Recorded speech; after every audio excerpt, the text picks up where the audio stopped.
CBI जांच क्यों नहीं होती? चक्कर है भाई, चक्कर है। सीबीआई जांच क्यों नहीं होती? चक्कर है भाई, चक्कर है। सीबीआई जांच क्यों नहीं होती? चक्कर है भाई, चक्कर है।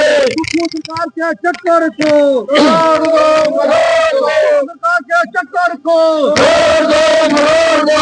जांच क्यों नहीं होती? चक्कर है भाई, चक्कर है।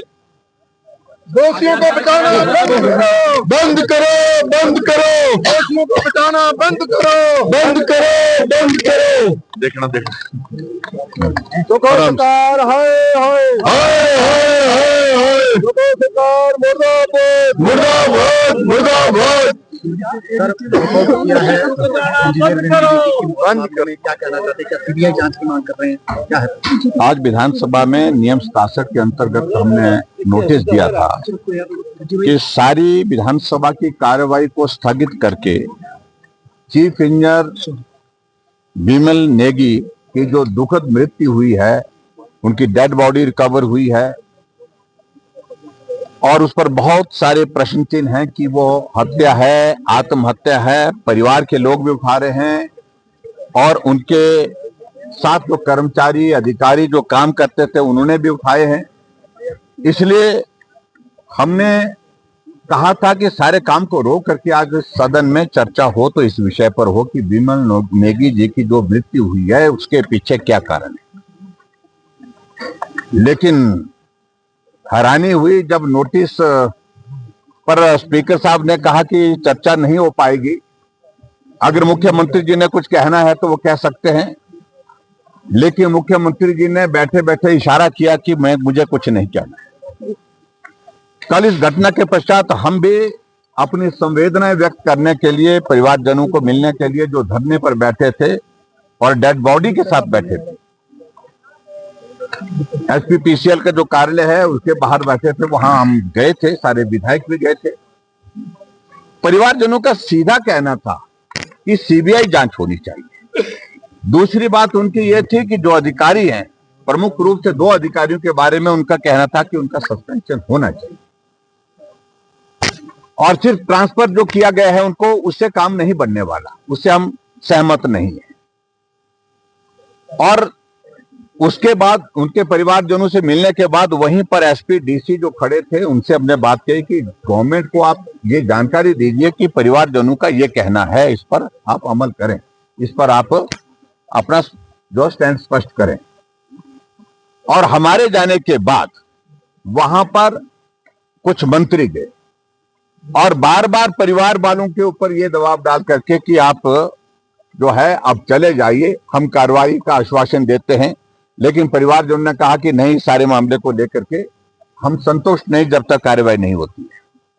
अल्टीमेटली एफआईआर दर्ज जो उनकी पत्नी है विमल नेगी जी की, उनकी तरफ से की गई और उसमें भी एक अधिकारी का नाम जो डायरेक्टर देशराज, उनका नाम का जिक्र है। और दूसरा रेफरेंस सिर्फ जो है वो डेजिग्नेशन के साथ किया है दूसरे अधिकारी का, क्योंकि दूसरे अधिकारी जो वहां पर थे वो तो ट्रांसफर कर दिए गए थे, वो वहां पर जब मौजूद ही नहीं थे तो स्वाभाविक रूप से उनको बचाने के लिए उसमें गुंजाइश तराशी गई। और आज जब हम इस विधानसभा के अंदर इस सारे मामले को लेकर के जब बात कह रहे थे कि एफआईआर दर्ज करने के लिए जो आग्रह किया है परिवार में, उसमें नाम दोनों, एक नाम है, दूसरा नाम मिसिंग है, नाम नहीं है। और दूसरी बात हम ये कह रहे थे कि हमने विधानसभा के अंदर पहले दिन से इस बात को लेकर स्पष्ट कहा था कि सीबीआई की जांच होनी चाहिए। सीबीआई की जांच के लिए सरकार करने के लिए तैयार है कि नहीं है, क्या आदेश देंगे मुख्यमंत्री? तो मुख्यमंत्री जी ने इशारा किया बैठे बैठे स्पीकर साहब को, मुझे कुछ नहीं बोलना है। लेकिन वहां से पार्लियामेंट्री अफेयर मिनिस्टर और रेवेन्यू मिनिस्टर जो है वो बोलने के लिए खड़े हुए और रेवेन्यू मिनिस्टर का इस प्रकार से कहना कि सीबीआई जांच क्यों करनी है, वो तो बोलते हैं आप लोगों के हाथ में है। सीबीआई को कह रहे हैं जो देश की सबसे बड़ी इन्वेस्टिगेटिंग एजेंसी है उसको कह रहे हैं कि वो आपके हाथ में है। मैं समझता हूं ये बहुत दुर्भाग्यपूर्ण है।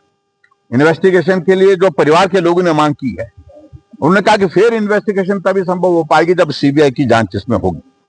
और हमने इस बात को लेकर विधानसभा के अंदर पहले भी कहा। तो सीबीआई के जांच के लिए आज भी उन्होंने स्पष्ट नहीं किया और सीबीआई की जांच के लिए उन्होंने मना कर दिया है।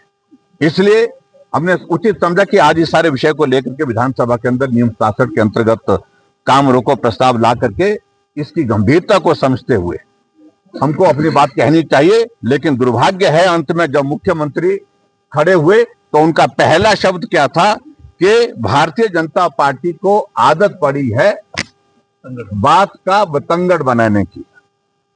ये शब्द उनके मुख्यमंत्री जी की ओर से जब वहां पर सुने गए तो मैं समझो बहुत ही दुर्भाग्यपूर्ण। एक अधिकारी, ईमानदार अधिकारी जो अपने काम के प्रति जो है समर्पित थे, उनके ऊपर अनावश्यक रूप से दबाव और उस दबाव के चलते हुए उनको आत्महत्या करनी पड़ी या हत्या हुई है उनकी। इस सारी बात को लेकर के इन्वेस्टिगेशन की अगर बात भारतीय जनता पार्टी विधायक दल ने कही है तो मैं समझता हूं ये बात का बतंगड़ नहीं है। ये एक सच्चाई इस देवभूमि में सबके सामने आनी चाहिए, उससे जुड़ी हुई बात है। इसलिए आज हमने भारतीय जनता पार्टी ने सदन से वॉकआउट किया है, सदन से हम बाहर आए हैं और हम आज भी इस बात को लेकर के स्पष्ट कर रहे हैं कि इस सारे मामले की जांच सीबीआई से होनी चाहिए, हर हालत में सीबीआई से होनी चाहिए, क्योंकि एचपीपीसीएल की वर्किंग पिछले लंबे समय से कंट्रोवर्शियल रही है। जिन अधिकारियों के नाम इसमें डाले गए हैं उन पर पहले से प्रश्न चिन्ह है। ये देशराज को एलिवेट जो है वो 5 लोगों को सुपरसीड करके जो डायरेक्टर बनाया गया, क्या कृपा हुई इन पर, महान कृपा जो मुख्यमंत्री जी की हुई है, इस पर भी प्रश्न खड़े होते हैं। और ये सारी चीजों को लेकर के अगर हमने आज बात कही तो मैं समझता हूं कि उस परिवार के भावनाओं को व्यक्त करने के लिए हमारे पास यही तरीका था विधानसभा सत्र के दौरान। Thank you. विपक्ष क्या ये कहना चाह रहा है कि पूरे मामले में हरीश मीणा की भूमिका है और सरकार बचा रही है?